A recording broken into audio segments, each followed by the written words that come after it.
Sandy, welcome to the Red Ink Writers. What are we doing today? The same as every other week, Lydia. We are going to try to take over the internet with our YouTube videos. Right?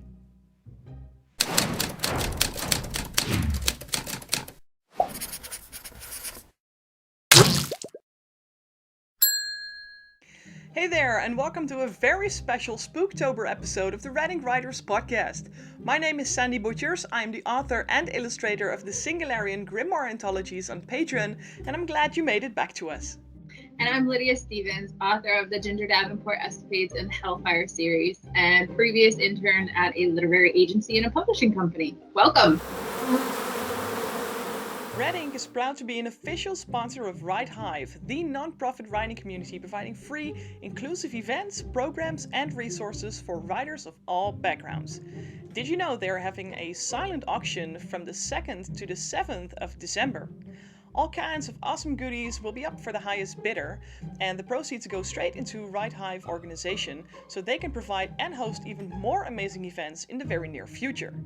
Now, Red Ink will also be pitching in with a query package critique by Lydia and myself, an art print of the Singularian, and much, much more. So if you want information about donating, send an email to contact@writehive.org, or if you're looking to buy something cool, keep an eye out on their website, to which you can find the link below in the description. This week, Lydia and I have prepared a very special Spooktober edition of the podcast, as you obviously can see.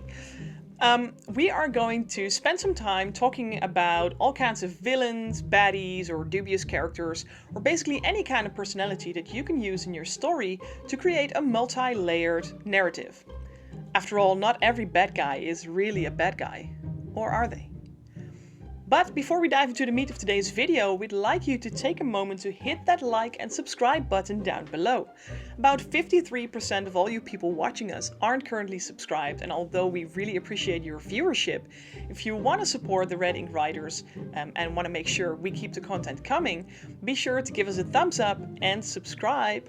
Also, if you spot the hidden coffee cup somewhere in this video, comment the timestamp below in the comments section, because the first 3 to comment the timestamp where you can see an actual coffee cup, they win something really cool, sponsored by Red Ink Writers, of course. Alright, here we go! Villains, bad guys, and generally people who go against the current of the main character are necessary in any story. They are the driving force behind keeping stuff interesting and oftentimes exciting until the end. Without a good villain, stories tend to become superficial. For example, what would happen to the Avengers if Thanos only wanted to destroy half the population because he wanted to destroy just half the population? Or where would Hercules be without Hades if he wouldn't be the catalyst into Hercules proving himself as a demigod? Or what would happen to James Bond if he didn't have some kind of guy or girl looking to find justice for something that has been done to them? Villains are important, and oftentimes the more you hate a villain, the stronger that character has been throughout the entire narration. But sometimes a villain or a bad guy comes down to our level of sympathy, and it's making us understand the reasons behind, doing the bad things. So by doing that, you create an entire new level of interaction between good and evil. Now, Lydia, I know that in January, one of your manuscripts that's currently in the query trenches, you have written a phenomenal bad guy, and I really had trouble hating him. Could you tell us a little bit more about Oliver Douglas and why you made him the way he is? So, Oliver Douglas, also known as Bulk, the Dark Druid, he's one of those characters who you love to hate, hate to love. He's hell-bent on revenge, and in the process, he's going to destroy the world, but he's doing it for all the right reasons, which is he's in love with the person, the person that he's trying to save. So it's one of those questions of, what do you do for the ones that you love? Are you capable of becoming the villain for those people that you love? And I think that he's definitely one of those characters in that he's probably very much aware that what he's doing is wrong, but he feels even stronger about his love for the character that he's trying to save. So yeah, it makes it, it brings depth to, he's not just a bad guy. No, exactly. He's got layers to him, and you feel for him. You want him to be able to, but at the same time, it's, well, what about the rest of humanity? Yeah. I think it's a matter of perspective, really, because how many times have the good guys been doing stuff in the name of love, while if you would look at it from the other way around, they would have done terrible things in the name of love. So there is such a duality going on with, or I mean, in villains in general. Like, they are bad, but they can be doing good things, or they can be really awful people, while at the same time we can love them for being funny or witty or anything. So you can also have a good guy who ends up turning into a bad guy, and then sort of reverts back to that good guy, or maybe they stay a bad guy. I'm gonna pick on it a little bit here because it's pretty ubiquitous and everybody knows who this character is. I am of the unpopular opinion, I don't like Ron Weasley in Harry Potter, especially in book 4. When Harry gets chosen for the Goblet of Fire, and you see Ron's jealousy at always being left out, and second best, and overshadowed by Harry's reputation and stuff like that. But everybody claims, Ron, he's a loyal friend, he's a good friend, and at the drop of the dime, he doesn't even give Harry the benefit of the doubt in the beginning of the book that Harry didn't put his name in the goblet. He's just mad, and he's, he completely ignores him, totally betrays his friendship. And I'm like, that's a crappy, shitty thing to do. Like, you're a really bad friend. And then, they make up, so he's a good guy again, and you love, and then in the 7th book, movie part 1, whichever book or movie, whatever you've seen, he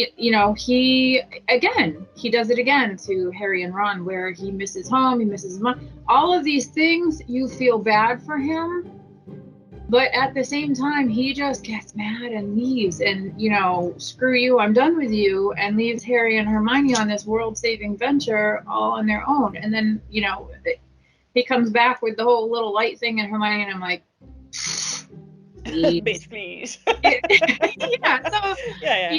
A lot of people will disagree with me, and I absolutely adore Harry Potter. I grew up on Harry Potter, so I know there's a lot of controversy surrounding it right now, but the story itself, I love the story. It's just that I do have the unpopular opinion that Ron is not my favorite character, because he's he's that sort of the duality in him, that and they're very real human characteristics. I mean, we've all experienced jealousy, we've all experienced envy and things like that. So she brings them in very well, but then I think that backing up his reasons for returning, or it's not quite, fool me once, shame on you, fool me twice, shame on me. He does this not just once to Harry, betrays his friendship, but twice. So I guess that's just my sense of loyalty with friendships. It's funny because at this point, like, Ron being some sort of bad guy, in your opinion, it almost surpasses the role of Voldemort, who is supposed to be the bad guy, but who, in a way, in my opinion, which could also be a very unpopular opinion, he is pretty superficial as a bad guy. He is just the guy who wants power, and he doesn't have any sad, soppy story that made him do it. There's no, he just I mean, you could view, him growing up as an orphan, coming from a bad family. It's tragic. So you understand that progression that he has in his psychopathic state of mind, that he's just then power hungry because he's never had it. I can understand that. It doesn't obviously excuse killing a bunch of people and destroying the world. No, but you can understand where he comes from, where Ron comes from a good, loving family, and then all of a sudden he's this ginormous asshat and to his friends, and you're like, but why? And then you're like, okay, well, he's young, immature, and stupid, the way boys do. Then he does it again. Yeah. And speaking of asshats, speaking of complete and total asshats, if I can repeat that word, there are villains who are so bad, they are just bad. And Yeah. I have one example of a bad guy who I am never going to love, and that's Joffrey Baratheon from Game of Thrones. Oh, I what is and this is and again, and there is duality in here because he is I hate him. I hate him with every fiber of my being. But at the same time, you have to appreciate the role and the fact that he is so bad that he gets onto my nerves so badly that he's doing whatever he does so well that he's Yeah. driving me up the wall. Yeah, absolutely. I totally agree. And I, just this vindictive little shit. Yes. you know, he does remind me of Umbridge in the sense that the things he does, in Harry Potter, the things that he does are just so despicable that they're not forgivable. And there's no real motivation behind them other than the fact that he just likes to cause pain. So that's where, I think he's one of those bad guys who you just love to hate. You can hate him and it's okay to hate him. And that's what makes it really good. In a character, we've all seen the sort of stereotype bad guys where, I'm evil just because I'm evil and I hate the world. And it's old, it's tired. But if you can make a character like that who just is so hell-bent on destruction and harming things, and you give them a little something, like with Joffrey Baratheon, he was a spoiled brat, and he totally used that to his advantage. So you just love to hate that character because who doesn't want to be able to have everything that they ever wanted and get away with it, and he does, and he gets away with it, and he acts a fool, and and he's just this horrible character.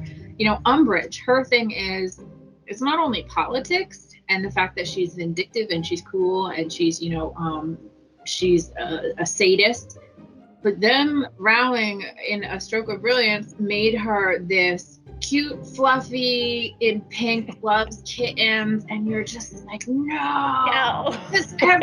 Who hates kittens? I mean, if you hate kittens, like get the hell out of here. Not stop like watching this podcast right now. If you everybody knows what kittens kind of stand for and represent. They're soft, they're cuddly, they're friendly, they're cute, they're lovable, and that is not what this woman is. So you can absolutely hate her and despise her because she's pretty in pink with kittens, a kitten obsession. So if you can do a character where you give them that one little quirk, that you use it to your advantage when you're writing your villain, and with Oliver Douglas, he's a timekeeper. So the whole premise behind the January series is that the fabric of time has been ripped, so the past and the future bleeding into the present, and it's although he has reasons that you can sympathize with for what he does, his little quirk is he works on clocks. I mean, how ironic and sort of apropos that,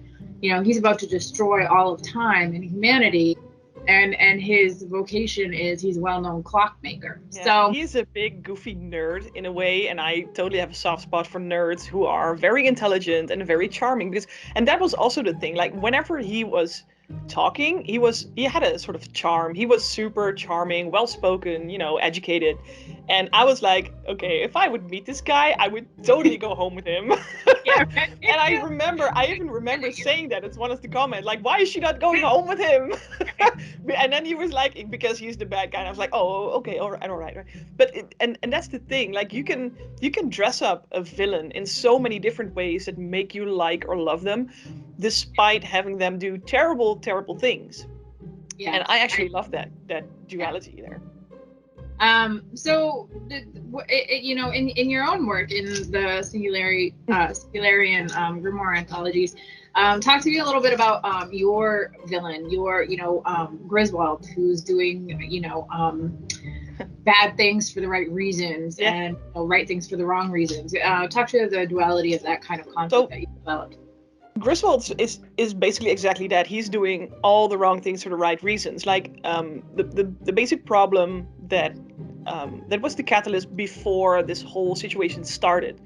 Mankind was heading towards extinction, and he thought, I'm going to save humanity, and I'm going to make sure that we are preserved, that we continue to endure, and that we will never go extinct. And then he did that by crossbreeding humans with all kinds of other species and animals and stuff, and basically making all kinds of abominations that are definitely not okay. And then at the same time, he is doing all kinds of wicked experiments that ethically are also very much not okay. But at the same time, he's doing all these things to make sure we as a species survive. So you could say, like, he is doing what needs to be done, because what's the Earth going to be without humans, and how are we? Right. Well, we can't survive, and so there is this level of understanding in there. And at the same time, there is, of course, Sixsmith, who does the same thing, but instead of crossbreeding us, he's turning us into machines. Yeah. Yeah, and there's something to say for both of them, I think. Well, yeah, it's sort of that moral and ethical dilemma Yeah. of God. Both are playing God, and it's, you know, who's right and who's wrong. And so you have elements of both, protagonist and antagonist in both characters. And you know, as the beauty of this is that the reader gets to decide. You know, the narration is going to lead you in a direction which will conclude the story, but at the same time, it's going to make your reader stop and think, like, who's actually the bad guy in this situation? Yeah. You know, who do I relate to? Who would I agree with? And I think, you know, one of the good things about villains in books and literature is that they make us think about life.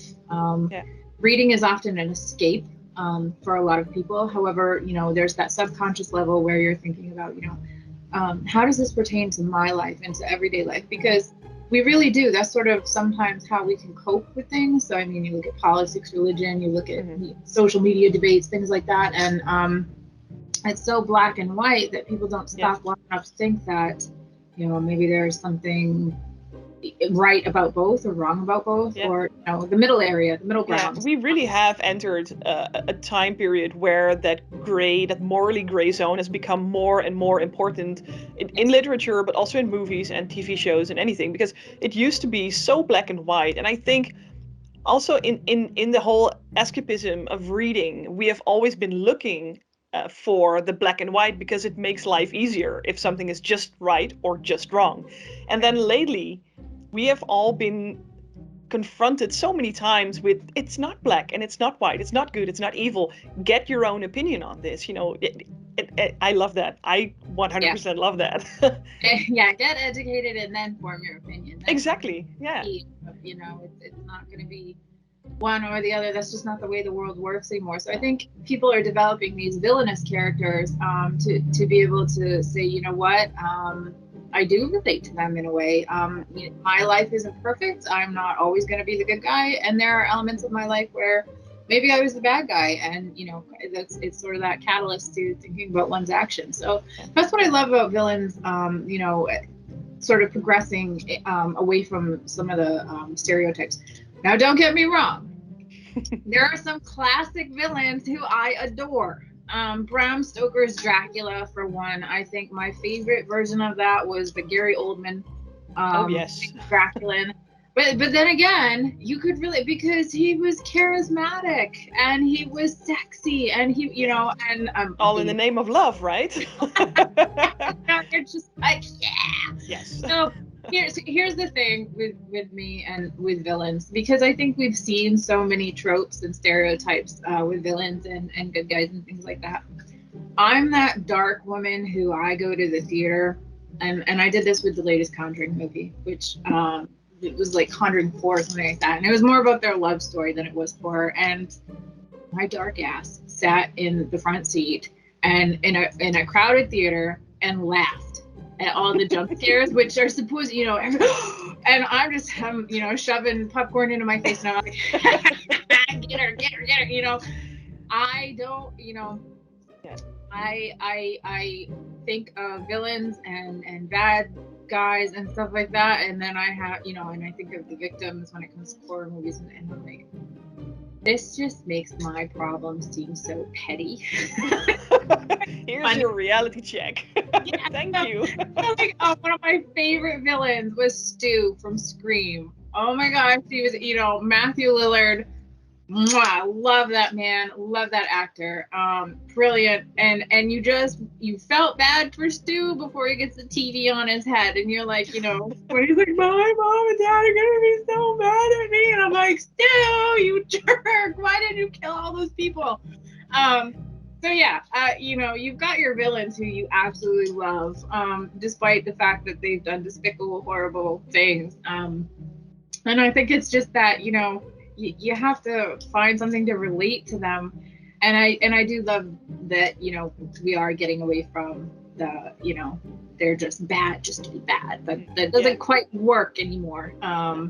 Except for if you're talking about some of the classics like Dracula. But yeah. I agree.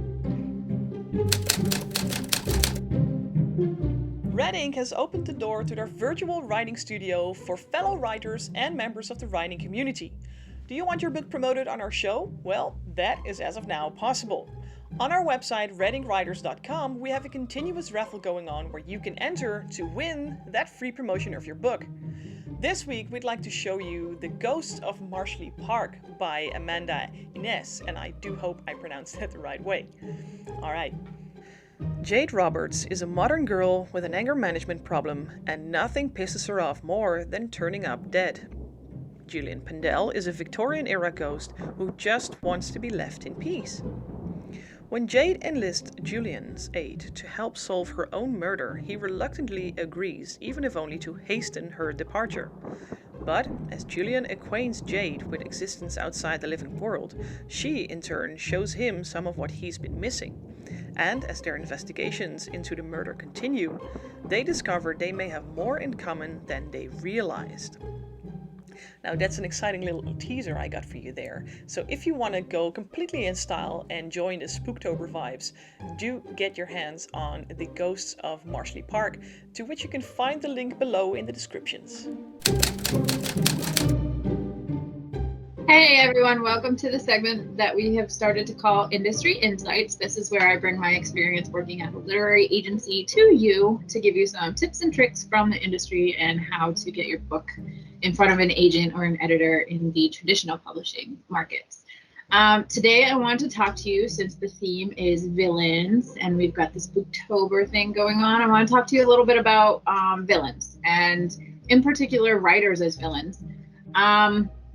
And I've touched on this a little bit in terms of, professionalism and courteousness when going for an agent or an editor.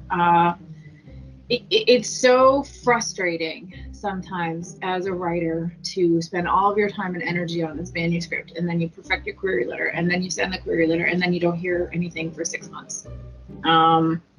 Unfortunately, that is the new industry norm, and it is, incredibly aggravating. And I completely understand this, being a writer who queries myself, and it's like, why can't they just answer me already? But you don't ever want that to come out in a query letter, in a follow-up email, in any form of communication that you have with an agent or editor, because that then does make you look like a bad guy. I know that, and this just isn't, I would also like to touch base that this isn't just specific to the publishing industry, although we're going to focus on that. But I'm hearing time and time again of people who are applying for jobs, sending resumes, cover letters, filling out the job applications, and then companies are completely ghosting them. They're getting no response. They're getting no thanks, but no thanks, or anything like that. And again, this is becoming a new norm in the job marketplace. And just consider that a query letter is like a cover letter. You are applying for a job with this agency to be their writer, represent, advice, and likewise, they are going to be, you want them to be your agent, so that you can both then go to a publishing company and put in for, this position as a writer under their publishing company. So it is a market, it is a job. So you want to remember to maintain that professionalism. When you send a query letter of, my book's so great, I don't actually need to write a query letter, and you would be a fool not to represent me. You are a bad guy. You're a bad guy right there. Okay, don't do that. That is so unprofessional, that is so villainous. You definitely do not want to put that impression in front of an agent or an editor. You might be very confident in your manuscript, and that's great. Let that confidence shine through in a positive way, though. Passive aggressiveness in any sort of communication is not going to get you what you want. You would be a fool if you don't represent this because it's so great. No, that's villainous. That's evil, and it's sure to get a rejection letter straight off the bat. Another thing that you've seen, Twitter debates, or social media debates. If an agent or an editor passes on your manuscript and you take to social media to rage or complain or badmouth an agent or an editor, as frustrated as you might be, it's completely understandable, but people do see it and they take note of the things that you are saying. It's like they say, don't put anything on your social media, and I understand it is your social media. You have the right to put whatever you want on it. Just remember, the things that you say have consequences, whether good or bad. So you are creating an image with your social media. Make sure it is not an image that you're a bad guy. We all have moments where we do a Twitter rant, and we just got to get something off our chest. You never know when that's going to come back to an agent or an editor, or if they're scrolling your social media to see what kind of content you're posting or something like that, and they come across that little gem of all agents are evil. That will, they have seen it all. Some have engaged in those Twitter rants. So general rule of thumb, don't do it. If you're calling somebody out on social media, I'm gonna suggest maybe you shouldn't be posting that stuff on social media, maybe talking to some family, friends, therapist, whoever, especially if you want to develop a career as a writer, because you are a public image. You have a public image. You are creating that, and that you are putting yourself out there for the public. So you are under scrutiny by your readers, by peer authors, by agents, by editors, by publishers. Just keep that in mind. Don't create the persona of being a villain. So the last thing that I would like to say about sort of that image that you're developing, you can present yourself in a query or an initial communication with an agent. What do they say? First impressions, right? Make sure that the impression that you were giving off is genuine, that you're being genuine, you're being yourself, because we all know how to act in an interview. We all know the right things to say in an interview. And sometimes we're sitting there and we're thinking, oh, this is such crap. You don't actually ever want to say that out loud. You don't? No, you don't. Oh. You would be surprised how, they do, some people do very, very well. The query letter is so well written, it's so well spoken. And then, agents, what a lot of people don't realize is that sometimes agents who are requesting material, they're developing a line of communication with somebody, they're trying to get a sense of who you are, because they have to work with you. And I have stressed this again and again.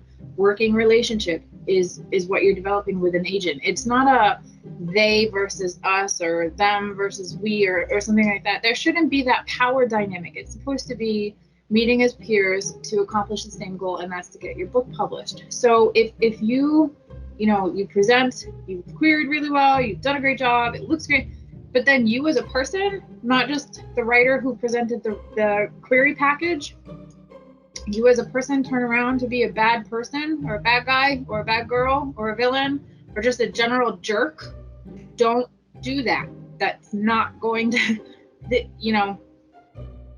may get through publishing this first book and then they realize, I really don't like working with this person. Don't do that to yourself. I mean, I'm not sitting here preaching everybody on how to be in their life. We all have our stuff. We all have our moments where, ass hats. I have had them. I know I've had them. I regret them.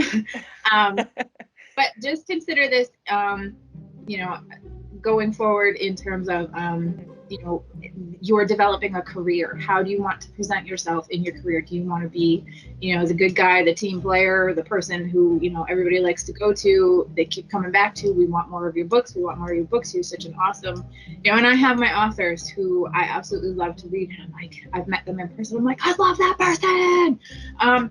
Because they are genuinely, you know, you can sense when somebody's being genuine, or you know, they have this sort of fake persona. And I know with social media we do that a lot, in that, you know, the world is right and everything is grand and juicy, you know, peachy keen and stuff like that, and you know, and then we kind of have our little moments which slip through. We're all human. There's a difference between that and being just, you know, an absolute horrible person to work with. I think one of my favorite movies which sort of portrays this is The Proposal with Sandra Bullock and Ryan Reynolds. In the beginning of this movie, she is impossible to work with. You know, she's this big shot editor at a publishing company, and nobody likes her. The entire company, everybody, you know, they have a horrible nickname for her. Nobody wants to work with her. And then at the end of the movie, obviously, she, you know, she has a turnaround, and it's all good. But don't be the person where people whisper behind your back at the water cooler because they can't stand working with you and they don't like you. You know, have your work, you know, sort of attitude of the go get, the happy, the positive. Don't be a villain. So that is what I have to say in terms of industry insights for this episode. You know, don't be the villain when you're approaching your work and your agents and your editors, because, you know, they're not going to want to work with a villain. They're going to want to work with a hero. This week's Twitter poll asked what subject people were most eager to hear about, and we gave you 3 choices: good, bad, and ugly villains, villains you love to hate, and how to avoid trophy slopes when it comes to villains. Now, Twitter has spoken, and the subject that was most popular was very definitely villains we love to hate. By the way, did you subscribe? Did you do it? Now's the time to do it. Alright, let's continue. So, like we said before, the best villains are often the guys or girls that come to us on a very personal level.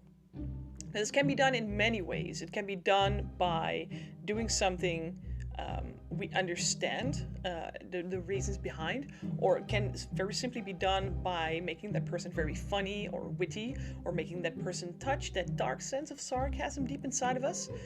I think it's something very personal, and I also think that liking a villain says something about who you are. Now, I'm not suggesting that if you like a villain, you are some sort of psycho freak, but I am saying that the type of villains you tend to enjoy more says something about your point of view on the world. Now, let's try this. Lydia, who is your favorite villain and why? Oh boy, putting me on the spot here. Let's see. Yep. Are we talking movies, books, or just Your favorite villain? Anything, anyone. I would have to say,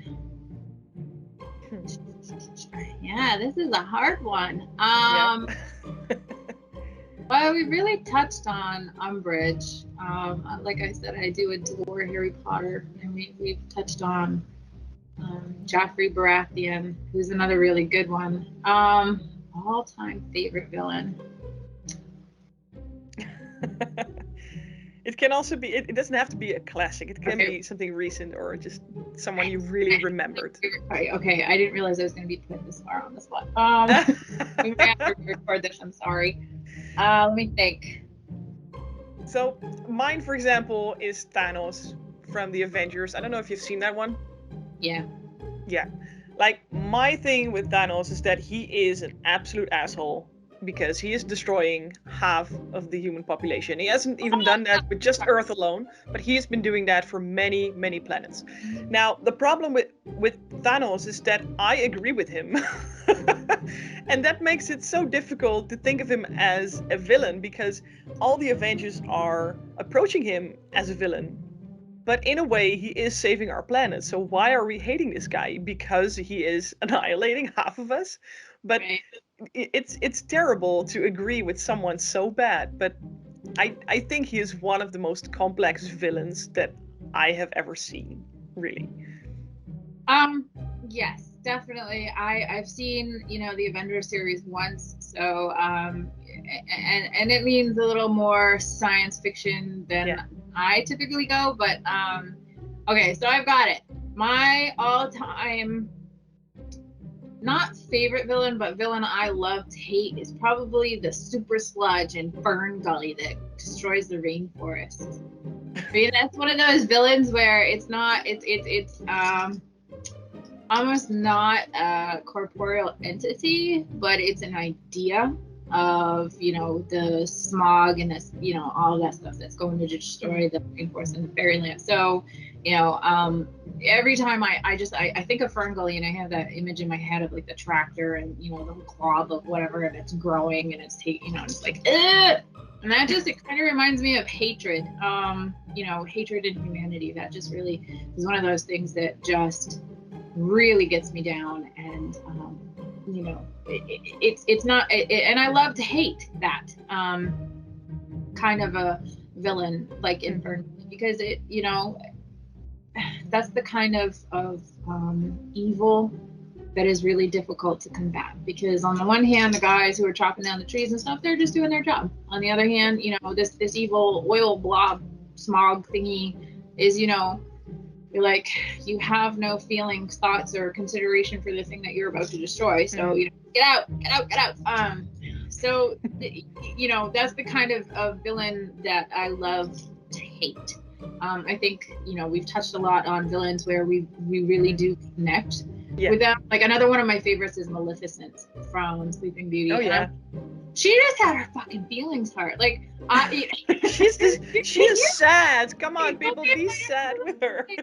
And so I'm like, you know what? Get a bitch. Yeah. We're doing this wrong. We are only mentioning like villains that we understand. Okay, so let us think really, like, who do we absolutely hate? Who do so Joffrey Baratheon, obviously. Who do we hate? Jafar from Aladdin. He's just an asshole. I kind of love Jafar though, because so have you seen the internet? No, Lydia, you do not love him. I do. The little internet meme which says, Jafar taking over the world and whatever, but he absolutely adores his pet because he gives a little hat. So you're like, how can you not a little bit love a man who gives his little pet parrot a little salt? So people who love animals they are not totally rotten. Like, there is still a spot of, oh man, even Jafar is a bad example. Okay, It from It, like Stephen King's It. The clown, yeah. Well, like, yes. I'm really dark lately, so every time I love the clown. No, but he is. No, I think I found my wife. There is no form of sympathy for me there. He is just. I think have you ever read The Lovely Bones by I watched a movie a while ago. I have a hard time with and the book is by who's the book written by? Hang on, let me find her name. Yeah, I'm gonna Google it, because I read the book before, and I don't know if I watched the movie. I don't think I could bring myself to watch the movie because the neighbor there, the one who kills where is she? Yeah. Stanley Tucci is in the movie plays George Harvey. George Harvey is the man who kidnaps Susie Salmon and rapes and murders her, and she's there is nothing lovable or redeemable, I think, about that character, and personal experiences and past trauma. This really hits hard for me, but that is one of those characters who I can hate him. I love to hate him because he's a despicable, disgusting, child predator and murderer. So in all seriousness, there are those characters who are just, you can hate them, and you don't necessarily feel bad for hating them, because sort of societal norms dictate that we despise predators, and justly so. So I think the book was written by who was it? Uh, Amanda. I want to make sure I quote this right because this is important if we're gonna, you know, um, We're both looking this up Alice now. Alice Sebold. Thank you. There we go. Alice Sebold was written by Alice Sebold. Yeah. But like I said, I have not seen the movie. Let's see. Another villain I love to hate, kind of going a little bit less serious because that can touch some pretty dark stuff. Is how about Sauron from the Lord of the Rings? But Yes. what even are his motives? He just wants power. He just wants to rule the world. And my problem with that is that it is in a way superficial as hell. Like I think I've outgrown the stage where I can just be okay with the black and white, good or bad. And Yeah.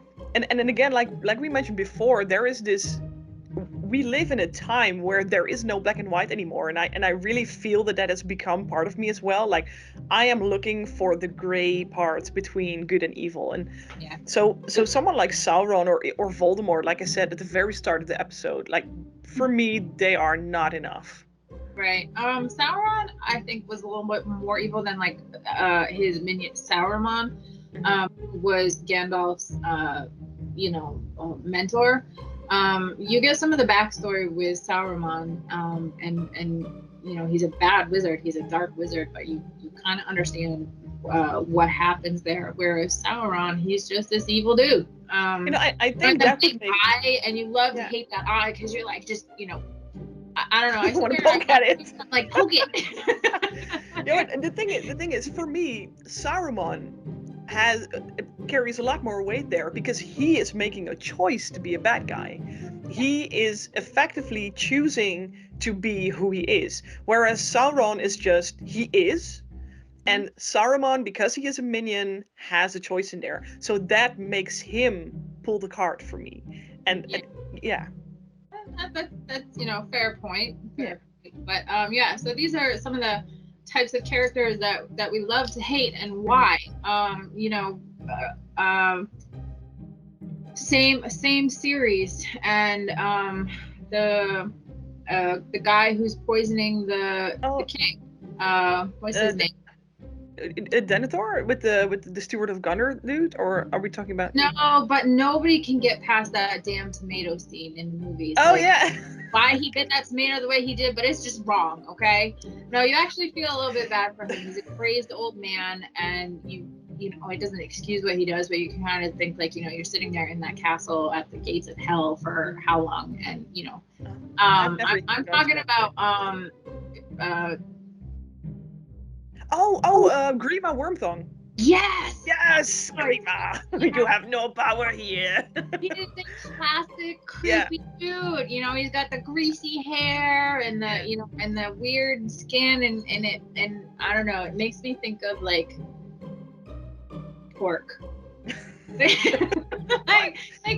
he is then again a minion of Saruman, so he is also. I don't feel bad for him though. No. He's like pale winter skin when he's talking to her, that chick, whatever, and my brothers are butchers, so I know what a pig carcass looks like, and the way they did his makeup, it just makes me think of a pig carcass, and I'm just like, ew.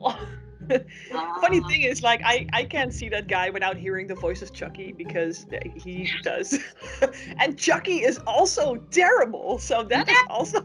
Yeah, but you love Chucky though. I mean, you can't love to hate Chucky. Chucky is just one of those. It's just funny. It's borderline okay-ish. But then again, we're talking about the bride of Chucky or the spawn of Chucky, and then I'm out. All right. So villains we love to hate. I think it's a complex issue, and it's something we need to think about very carefully when we write a villain into our stories, because there is so much more to being a villain than just being evil, and I think that's what we can take away from this. So one of the things that that I think about when I think about writing villains that we love to hate is their motivation. This is key. This is very important, and sort of what drives them. And sometimes villains who just don't know any better, you can sympathize with them because you're ignorant, you don't know any better. I think villains where they know what they're doing is wrong and they do it anyway. So I actually had this discussion with a friend of mine, and we were talking about racism and how, sometimes with the older generation, they still have some sort of racist terms that they use. And he's like, there are certain people who that is how they're brought up. So although it's still wrong, you can understand why they do it. Yeah. And one of the things that I posed the question to him, and I said, well, at what point does that line get crossed? Does that, and the counterpoint that was made was because they know better. If they have been told that this is hurtful or this is, harmful to somebody, and then they say or do it anyway, and they know better. So it's that moral compass. It's that, does the villain know what they're doing? The choice. And like, and you were saying with Sauron, is he's choosing to be bad. He knows how to be good. He has been good, and he's choosing to be bad. And I think you do get into a little bit of gray area there as well, where you've got a bad guy choosing to be bad, but maybe they don't fully understand, or maybe they truly believe what they are doing is right. It's when they are educated and they are aware that what they are doing is not okay, is not right, that that's when you have that choice, that moral and ethical choice to become one of those villains that you love to hate because you know that it's wrong. So I think that's when writing a character, look for that little bit of nuance of, does your villain truly know what they're doing is not okay or is evil, or do they just believe that what they're doing is right, and they don't know any better? So in terms of writing, look for that dynamic, and then you will truly know, do I have a villain that we love to hate, or do I have a villain that we can relate to a little bit? Yeah, exactly. All right, that's it again for today. We hope you enjoyed this episode, and we do invite you to tell us all about your favorite villains in the comments section down below. We are very curious to see what you've got in store for us. Now, we hope to see you again on the next episode when we will discuss making promotion. And until that time, please remember, you've got this, even if you don't know what the fuck you're doing.